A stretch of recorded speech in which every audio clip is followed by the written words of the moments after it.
ओम शांति। आज की मुरली का सार। मीठे बच्चे, सबसे मीठा अक्षर बाबा है। तुम्हारे मुख से सदा बाबा बाबा निकलता रहे। सबको शिव बाबा का परिचय देते रहो। प्रश्न है, सतयुग में कोई मनुष्य तो क्या जानवर भी रोगी नहीं होते हैं, क्यों? उत्तर है, क्योंकि संगम युग पर बाबा सभी आत्माओं का और बेहद सृष्टि का ऐसा ऑपरेशन कर देते हैं जो रोग का नाम निशान ही नहीं रहता। बाप है अविनाशी सर्जन। अभी जो सारी सृष्टि रोगी है, इस सृष्टि में फिर दुख का नाम निशान नहीं होगा। यहाँ के दुखों से बचने के लिए बहुत बहुत बहादुर बनना है। सुनते हैं मुख्य पॉइंट्स। पहली पॉइंट, गाया हुआ है, माया से हारे हार है। माया पर जीत बाप आकर आधा कल्प के लिए पहनाते हैं, फिर आधा कल्प हारना पड़ता है। यह कोई नई बात नहीं, यह तो साधारण पाई पैसे का खेल है। फिर तुम मुझे याद करते हो तो अपना राज्य भाग्य आधा कल्प के लिए लेते हो। रावण राज्य में मुझे भूल जाते हो। रावण दुश्मन है, उनको हर वर्ष भारतवासी ही जलाते हैं। जिस देश में बहुत भारतवासी होंगे वहाँ भी जलाते होंगे। कहेंगे यह भारतवासियों के धर्म का उत्सव है। दूसरी पॉइंट, दशहरा मनाते हैं तो बच्चों को समझाना है, रावण राज्य तो अभी सारे विश्व पर है, सिर्फ लंका पर नहीं है। विश्व तो बहुत बड़ी है ना।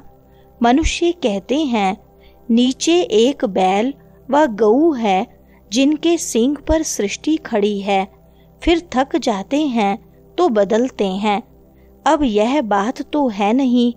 अभी सारी दुनिया में रावण राज्य है, फिर राम अथवा ईश्वरीय राज्य स्थापन करने बाप को आना पड़ता है।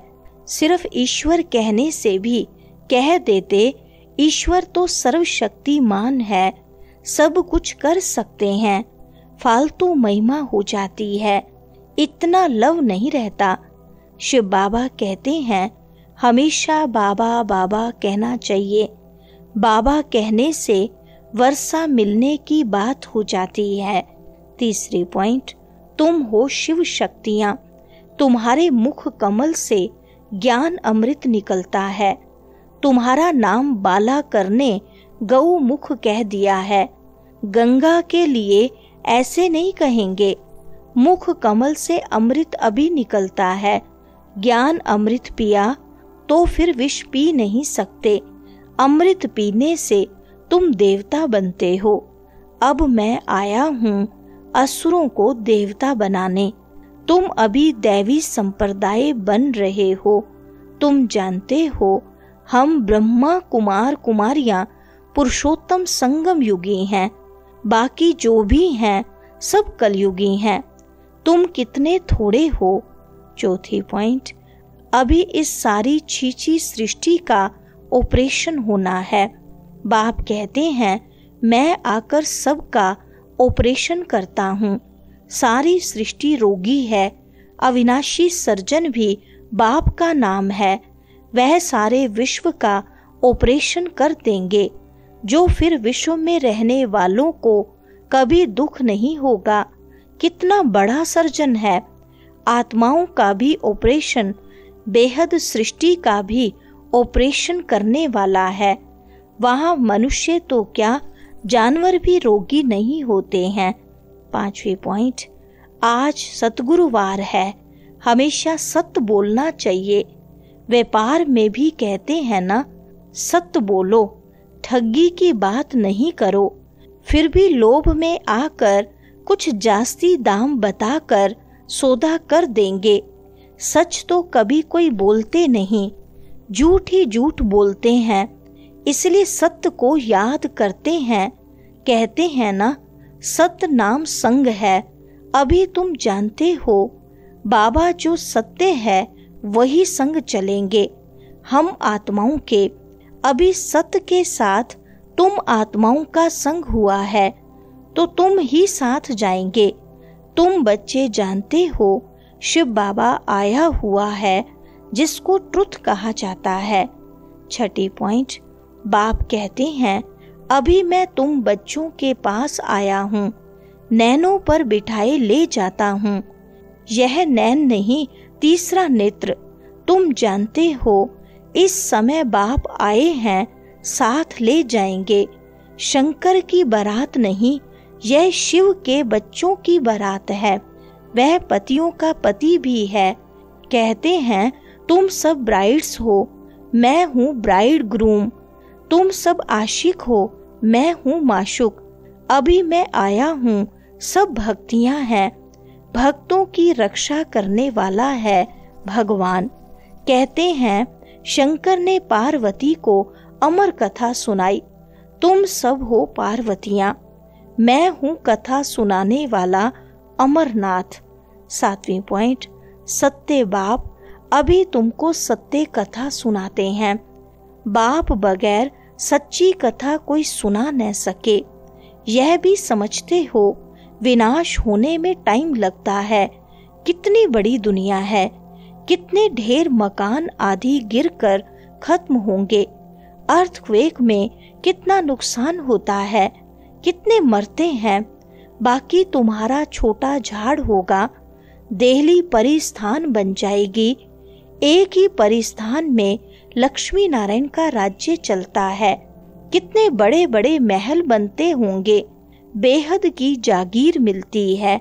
तुमको कुछ खर्चा नहीं करना पड़ता है।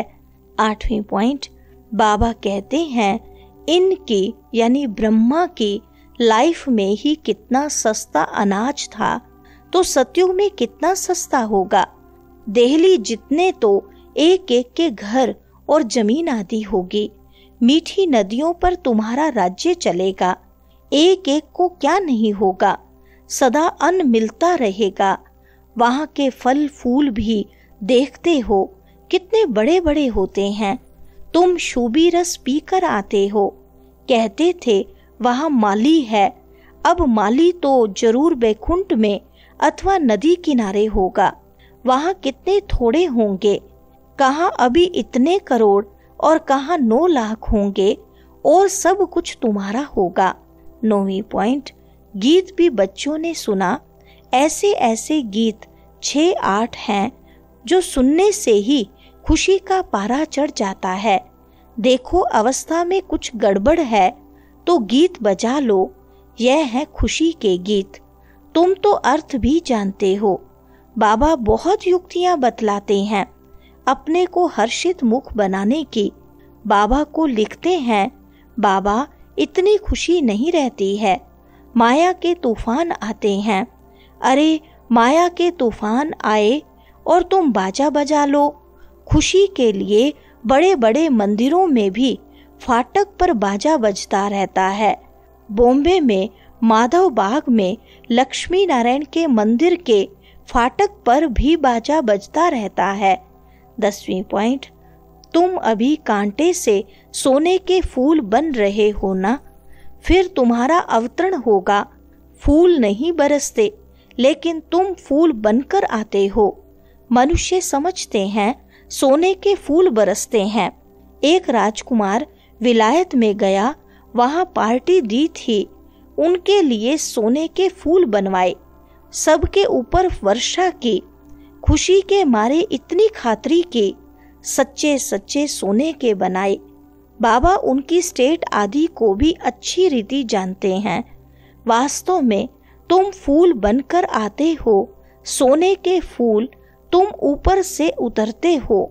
वरदान है याद के बल से अपने व दूसरों के श्रेष्ठ पुरुषार्थ की गतिविधि को जानने वाले मास्टर त्रिकालदर्शी भव।